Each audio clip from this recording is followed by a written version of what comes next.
nitodika tamin'ny andro Ramziskar zatosanjato ny safidy ny filohan'ny seksiona efatra nalany azy ho filoha hitantana ny ligue patry ny Bonakitra vatofafitofinany nandritra ny fivijanana izay nitotsaina ataon'ny foibe patry ny tanora sy ny fantazantena teto Manakara ny Zomanto lakandro teo.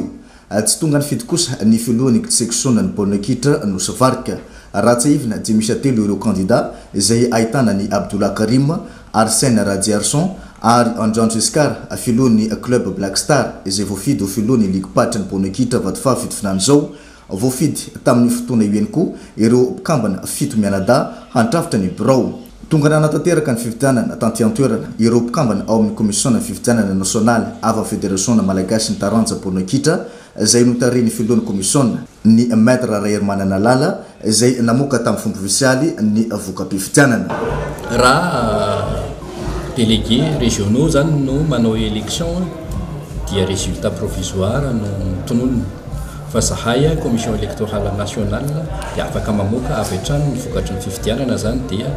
io vokatra mivoaka io zany efa vokatra official io. Tiana marihana fotsiny izay mananjo anao izany sy tianao tanteraka zany dia mbola afaka tokoa manao recours zay ataontsika recours vokatra. Tiako marihana fotsiny dia tsy misakana na misy ary recours tsy misakana ny filohan'ny ligue anatanteraka sahady ny